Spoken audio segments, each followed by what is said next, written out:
At the end of every year, leaders and visionaries speculate on what trends and changes will unfold in the year to come. In 2022, what were the greatest spiritual challenges, and how did we deal with them?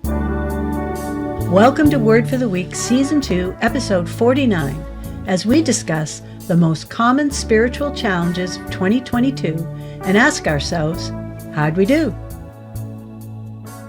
That's a broad term when we say spiritual challenge. What exactly are you talking about? Yeah, well, you're right there. It is a truly broad term when you say spiritual challenge. So the more I dug into it, the more we got to dial it down some. And so here's where I am with this. We'll start with kind of a definition. We're talking about, in the spiritual sense, things that you're faced with the situation, and it is potentially a destructive obstacle on your spiritual walk, or it's an opportunity for growth, and it could go either way. So it is a challenge of opportunity or obstacle.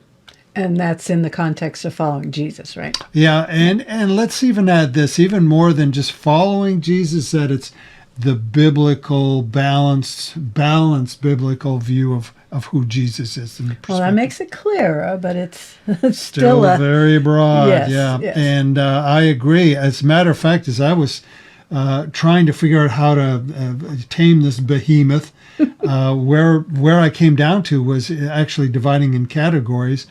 And the categories really came down to this, is that we have spiritual challenges collectively, right? As a church and as individuals. And they are not usually quite the same thing. And even beyond that, if we talk just the collective sense, you have the church global, right, and the church local, and those tend to be somewhat different too. So we're looking through all those categories to try and tame this question. Well, I can see that. The issues we face as individuals in Midwest America aren't the common challenges for the world as a whole. Yeah, really. And let's say that as we're doing this, we're going to try and start with the largest and work our way down to the smallest of this. Okay, then starting with the global picture, what were the greatest spiritual challenges? Well, and we've got to keep this in mind. Unless you travel abroad, you kind of miss this.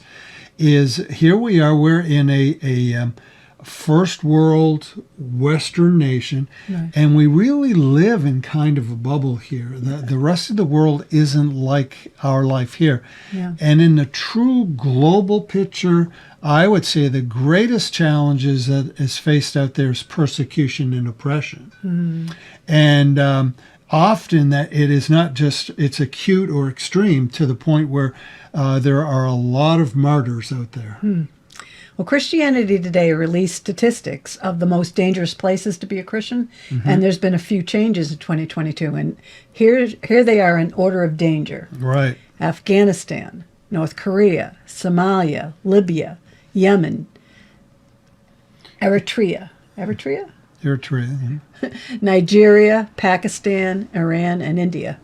Yeah, and the danger here, as I look at when you say the most dangerous place, isn't just violence, although that's top on the list. It's just the fact, how are you treated by political pressure or cultural bias or a number of other things. And so when you look at it that way, some places have unique statistics. For instance, 4 out of 5 martyrs are in Nigeria worldwide.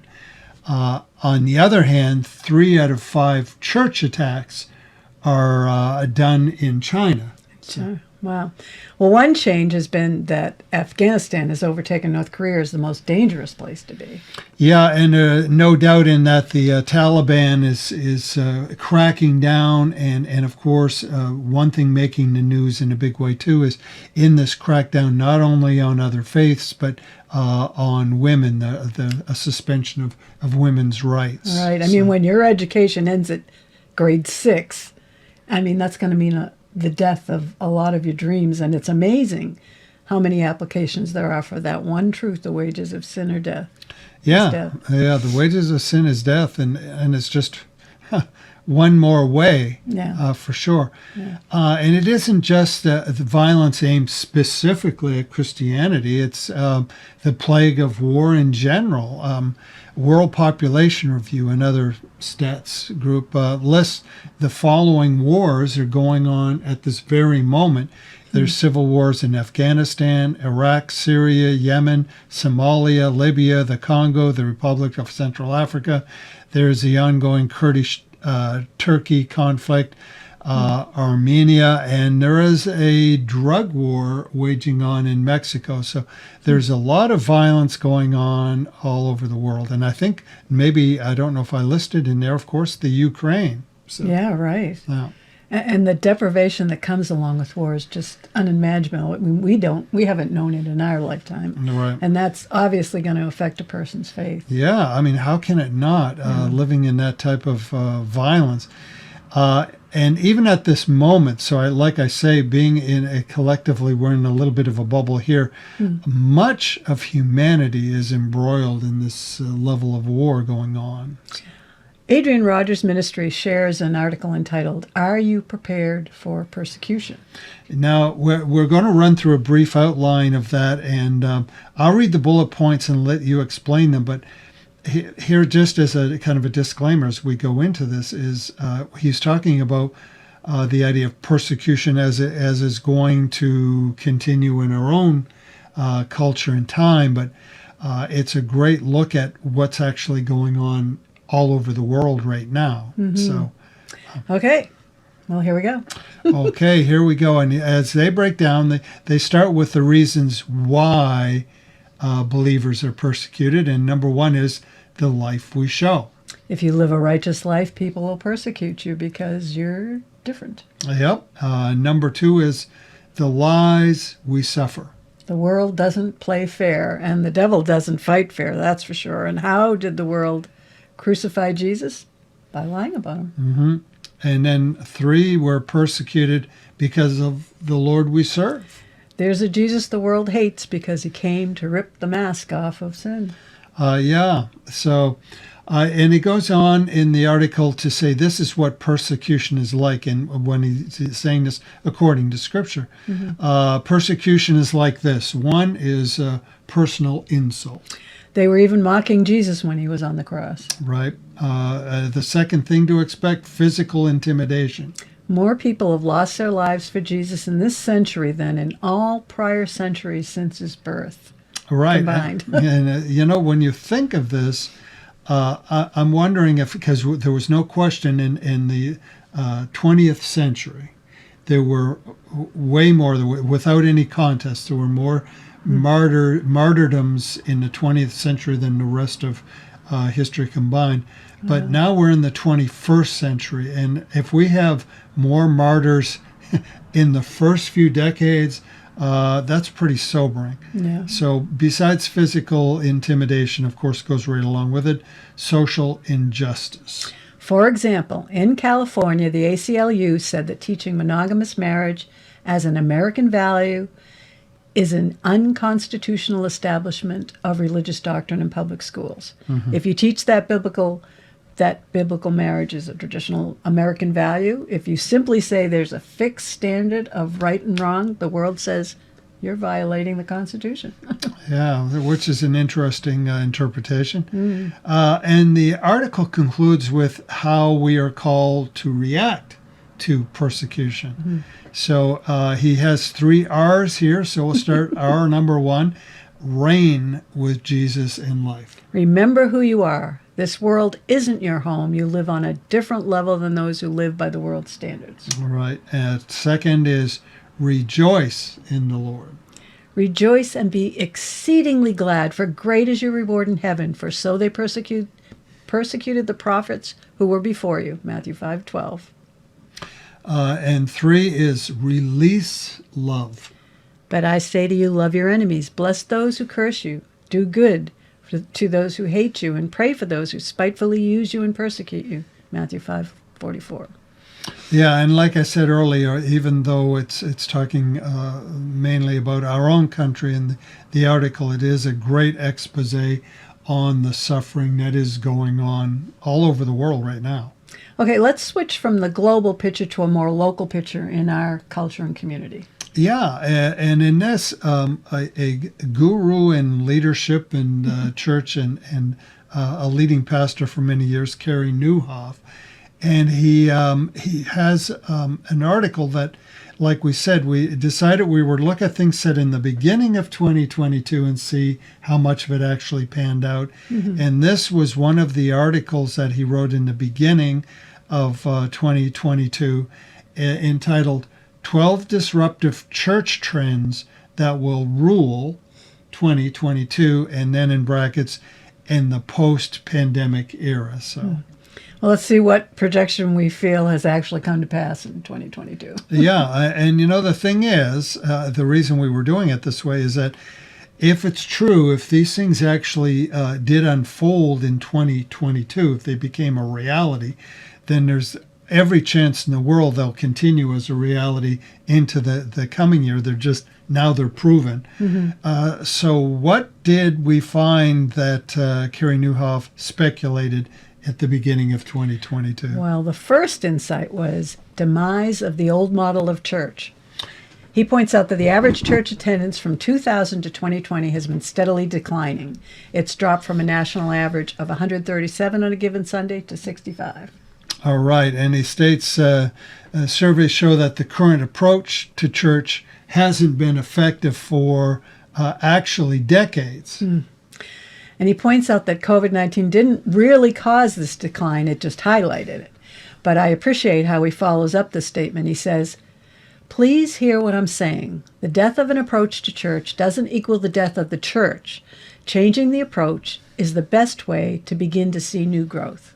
Yeah, that's a great line. The death of an approach doesn't mean the death of the church. Yes, the church. The church, yeah.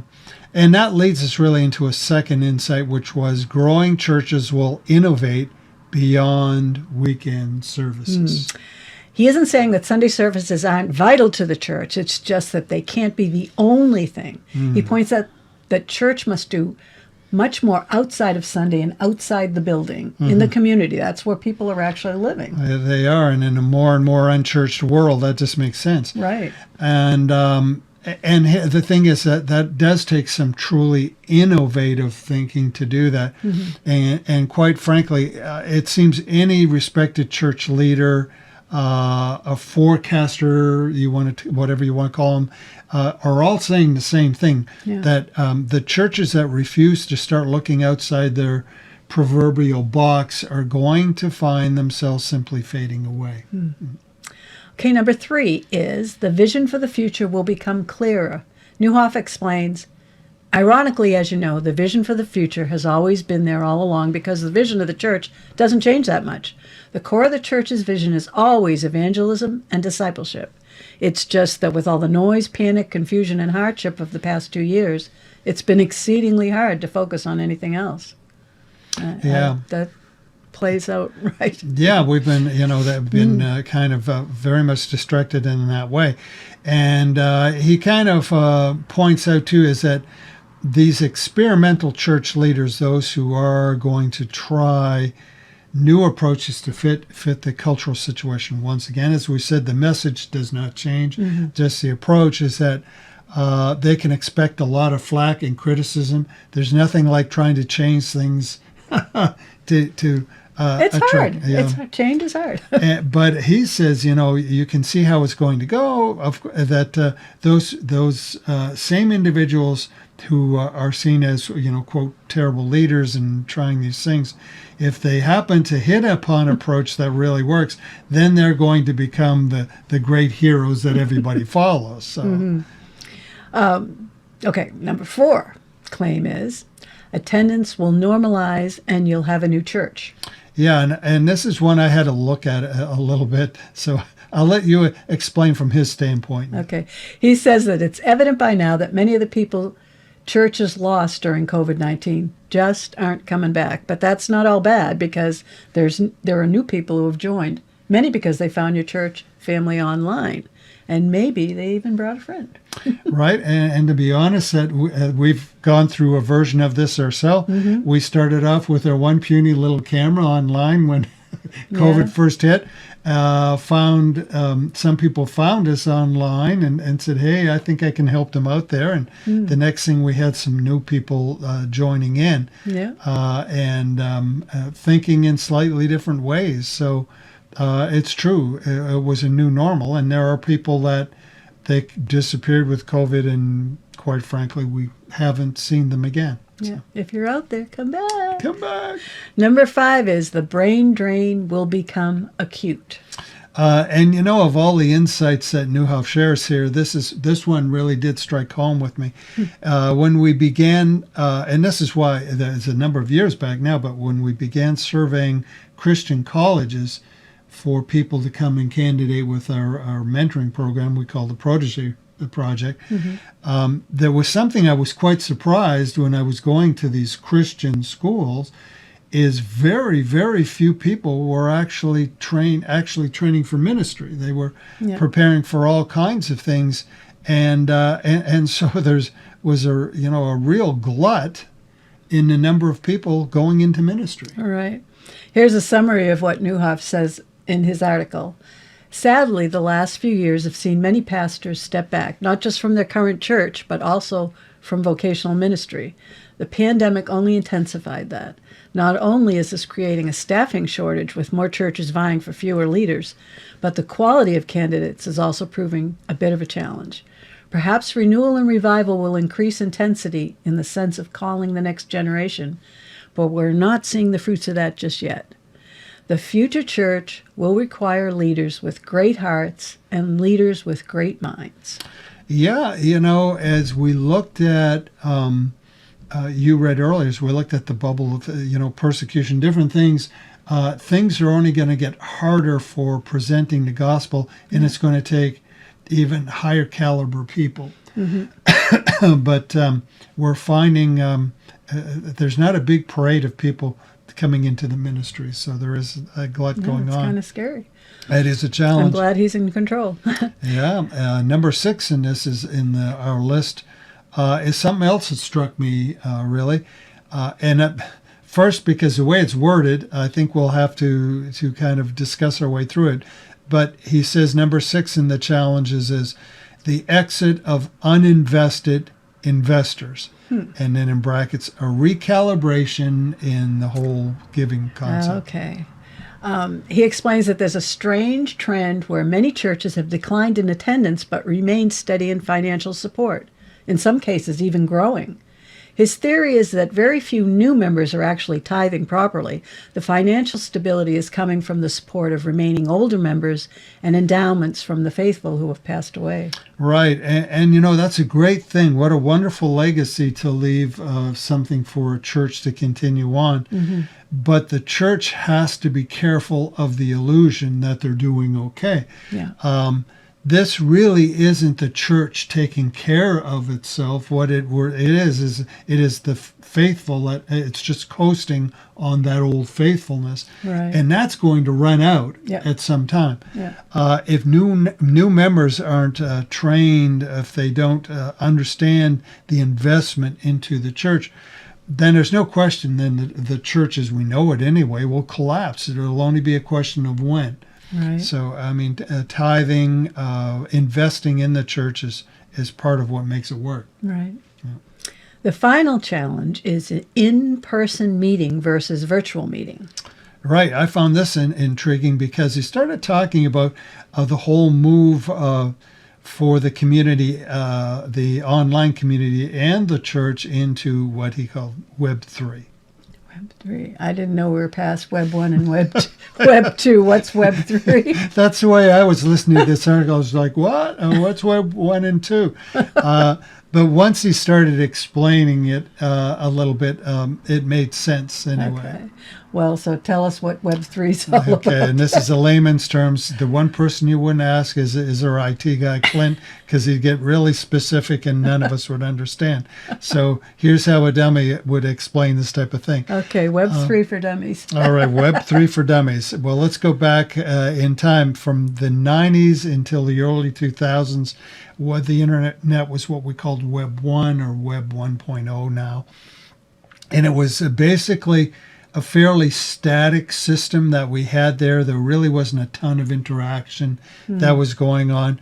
And so if you were a business or a church, you would set up your website. It was strictly like a storefront. It was just rather static. There's what you're all about. Here's our times. There's our phone number, that kind of thing. Right. When we moved to Web 2, which would be in the later part of 2006, in moving in there, more and more up until now, really, we moved into a lot of user-generated content. It wasn't just for the elite. So we're in Web 2 now. We're in Web 2 now. And user-generated content, as in that's what we're sitting here doing at this very moment. It moved into highly interactive, as in Facebook. You put on your user content and people comment on it. It's Right. that level.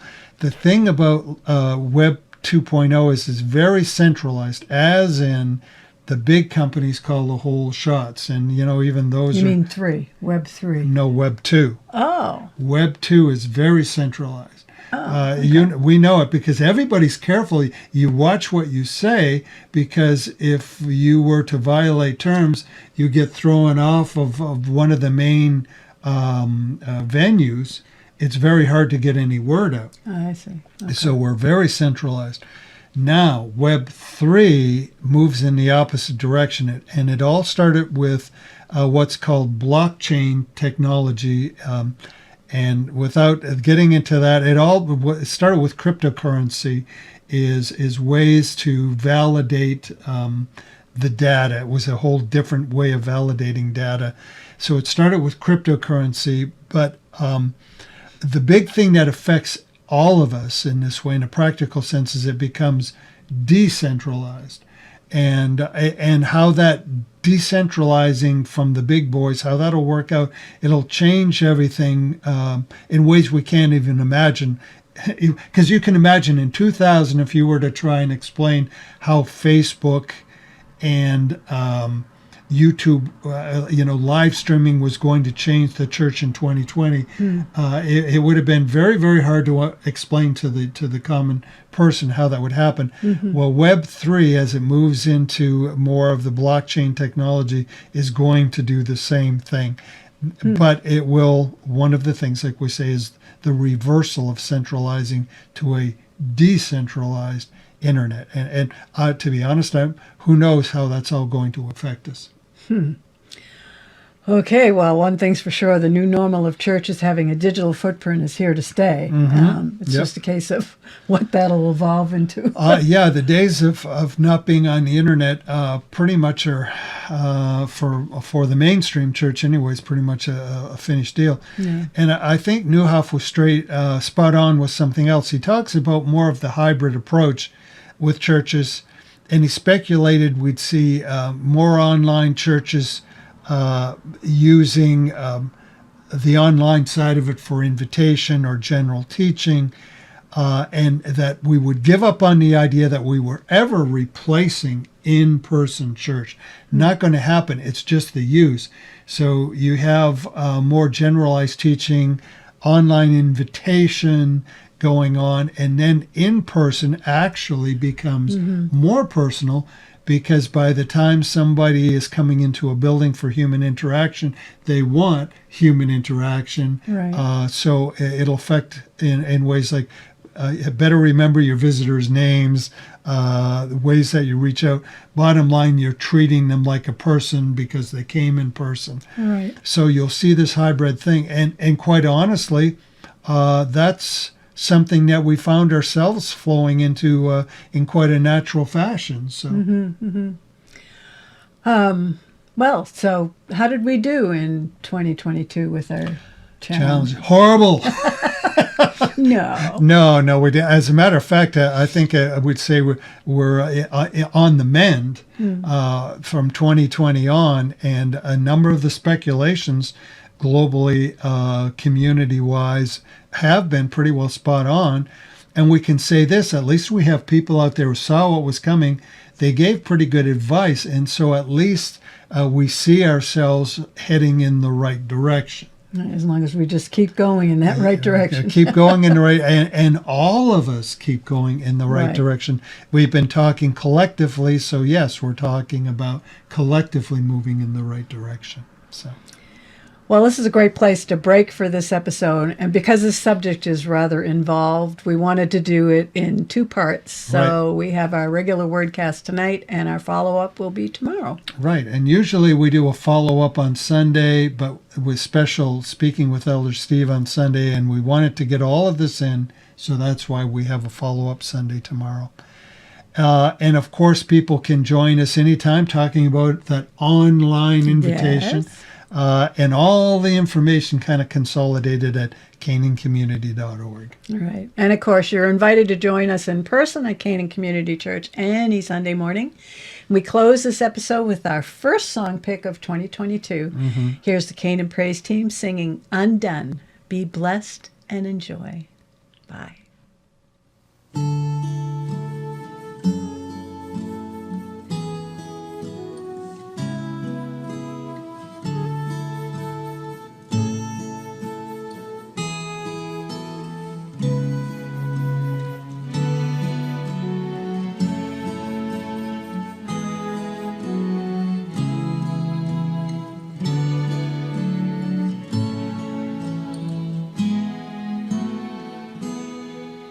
Your spirit had awakened our lifeless hearts to see the King in brilliant glory, revealed in majesty. We were ruined in your presence and tearing at the seams. I rise and gazed upon the King of Kings. We fall down in awe of you. We fall down undone. We fall down before you, Lord, undone.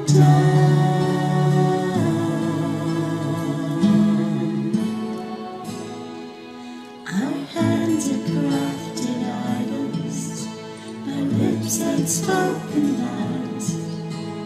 Every way we thought we had against us testified. But you were rich in mercy to provide what you demand. And now on Christ, the solid rock we stand. We fall down in awe of you. We fall down undone. We fall down before you, Lord, undone.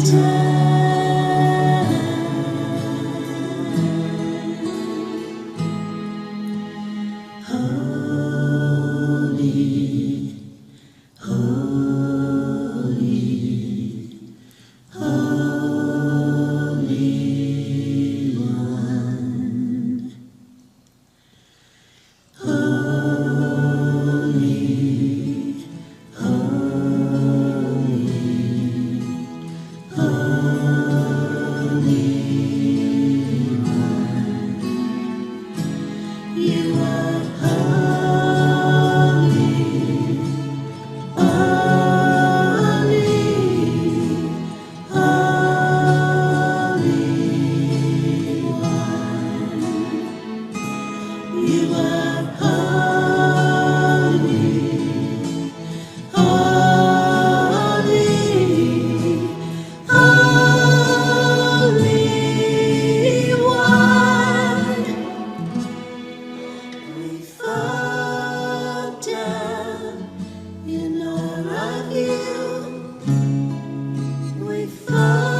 you can watch Word for the Week at canancommunity.org.